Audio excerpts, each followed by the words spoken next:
आज अमेरिका चौधरी नहीं है। अमेरिका की पॉलिसी की नाकामी की एक दलील है कि जिस तरह वो चाहते थे, यानी ऐसा नहीं बल्कि वो चाहते थे कि दोनों ममालिक में लड़ाई बरकरार रहे। वो चाहते कि ऐसा हो। तो अब वो उनकी पॉलिसी जो है नाकाम हो गई है। ऐसे ही वो चाहते थे कि इन मुल्कों की तक के ताल्लुकात तुर्की से खराब हो। तुर्की भी जो है एक काफी बड़ी ताकत बनकर उभर रहा है, उनसे खराब हो, बल्कि उसको तुर्की को अलग करना, जैसे कि ईरान को अलग कर रखा है।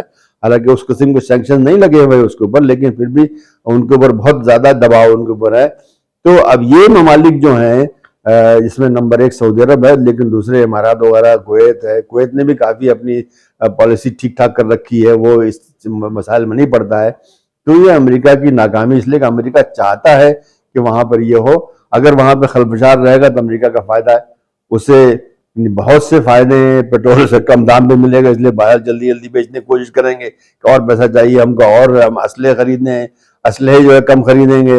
अभी आपने देखा होगा ट्रम्प जब वहां गए थे तो कैसे दुनिया को दिखा रहे थे चार्ट के साथ, इतने मान ली कितने ट्रिलियन, मान ली सऊदी अरब हमसे जो है असले खरीदने वाला है, जिससे हमारा इतने मान ली मिलियन लोगों को जॉब मिलेंगे। तो वो सब चीजें कनेक्टेड है, ऐसा नहीं है। जब असले खरीदते हैं तो उससे वहां की इकोनॉमी बेहतर होती है, वहां के लोगों को जॉब मिलता है। तो अगर वो असले खरीदना बंद करेंगे तो उससे अमेरिका की जो है इकोनॉमी को पर फर्क पड़ेगा, और बहुत से लोगों के जॉब भी जाएंगे, और उनकी जो तरक्की जो हो रही है उस तरक्की को भी एक तरह से रोक लगेगी। तो वो पैक जो ऐसा मामूली सी चीज नहीं है, बल्कि वो बता रहा है कि दुनिया बदल गई है। आज अमेरिका चौधरी नहीं है। आज इस चौधराहट में चीन भी शामिल हो गया है। आज चीन एक बहुत बड़ी ताकत बन चुका है। आज चीन जो है तकरीबन दुनिया की पहली इक्तिसादी ताकत बनने जा रहा है। 1-2 साल में नंबर 1 पे आ जाएगा। अभी अमेरिका है नंबर 1 पे, चाइना ही आ जाएगा। तो ये जो एक नई उभरती ताकत है, उसने ये दिखाया है कि हम भी कुछ कर सकते हैं। उन्होंने शुरुआत की थी ये बात, जो इसकी शुरुआत जो है चीन ने ही सऊदी अरब से कहा था कि आप लोग ताल्लुकात अच्छा कर लीजिए, आप ही के लिए अच्छा है। बिला वजह एक तनाव रहता है पूरे इलाके के अंदर, बिला वजह आपको इतने असले खरीदने करने पड़ते हैं, और ईरान भी परेशान है, वो भी यानी अपनी सारी तवज्जो इस करता है। तो आप लोग बंद कीजिए इसको, इस चीज को। तो इनकी अकल में आ गया। और वजह क्या है? वजह यह है कि 2012 में जब मुबारक को हटा दिया गया, उसके बाद से सऊदी और सारे जो खलीज के लोग हैं, जो मतलब हुक्काम जो है, उमरा, इनकी जो है नीति उड़ गई इनकी, कि भाई इतना बड़ा जो है इनका हलीफ था, इसको इन्होंने छोड़ दिया और इसको डम कर दिया इन्होंने, तो हम क्या चीज हैं हम जो है। इसलिए कि मिस्र बहुत बड़ी ताकत है, यानी चाहे पेट्रोल ना हो वहां पे, लेकिन जो उसकी जो यानी सियासी जो उसकी अहमियत है, जो उसकी फौजी अहमियत है, जो उसके महल वकू है, जो उसका रकबा है, जो उसकी आबादी है, वो सब बहुत ही इंपॉर्टेंट है दूसरे ममालिक के लिए। तो जब इसके हाकिम को, जो कि इतना करीब था अमेरिका के, जो अमेरिका चाहता था उसे करवाता था, इन्होंने छोड़ दिया, तो इनकी नींदें हराम हो गई। उसके बाद से इन्होंने यहाँ वहां जो है कोशिश करना शुरू किया।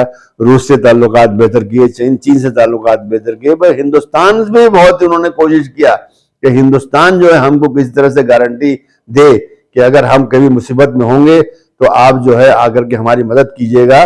और इसमें हिंदुस्तान ने जरा सा इशारे भी दिए, लेकिन हिंदुस्तान बहरहाल इतना बड़ा मुल्क नहीं है कि वो इस किस्म का बड़ा रोल अदा कर सके, जैसे कि रूस ने, अमेरिका ने कुवैत को बचाया था सन 91 में, जैसे किया था, वो हिंदुस्तान तो नहीं कर सकता, उसके बस में ये सब नहीं है।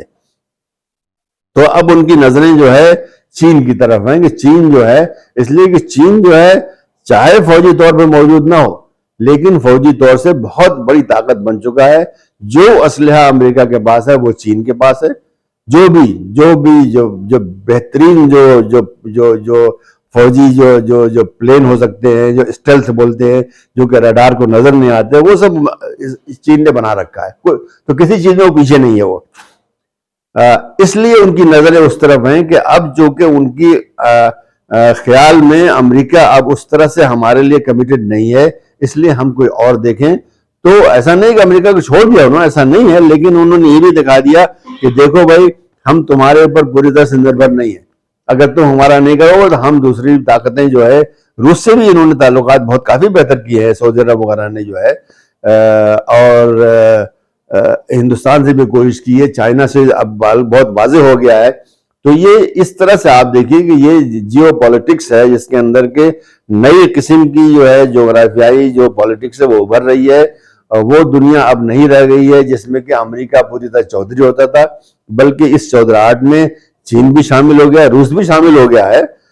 हालांकि रूस अभी फिलहाल अपनी कुछ, बहरहाल उनकी जो सियासत थी यूक्रेन में जैसा फंस गया है, वो बहुत बड़ी ताकत भर के उभर चुका है। 1990-91 में जो सूरत हाल पैदा हुई थी जब सोवियत यूनियन टूटा था, वो सूरत हाल अब बदल चुकी है।